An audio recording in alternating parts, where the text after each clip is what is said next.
खार पनिया में का पता शरीरिया हो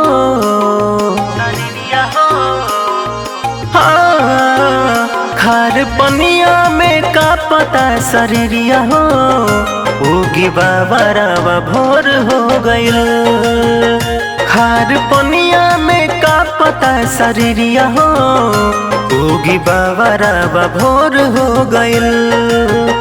खार बड़ दिन जो हतारी रहिया हो उगी बाबा रावा भोर हो गइल। उगी बाबा रावा भोर हो गइल।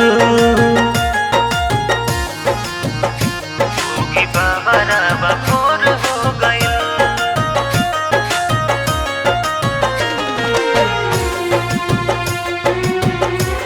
उगी बाबा रावा भोर हो गइल। बाहर 3 दिन से भूखल पियासल हो रउआ करे में दिन रात जागल हो।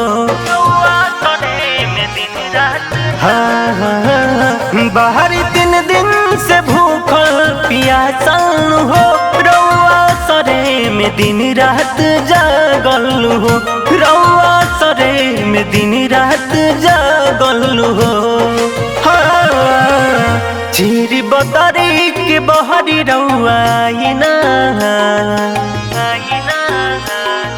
हाँ, चीरी बदरी के बहरी रउआ आईना।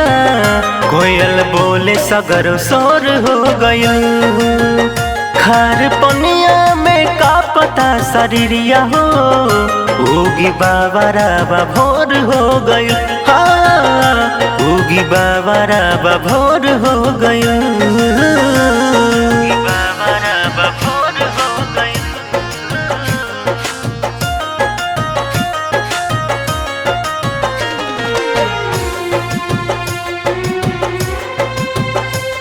उगी बाबा रावा भोर हो गइल। उगी सूरज गोसैया न देरी करी चढ़ी 7 घोड़ा रथवा से फेरी करी। चढ़ी 7 घोड़ा रथवा से हाँ, उगी सूरज गोसैया न देरी करी चढ़ी 7 घोड़ा रथवा से फेरी करी।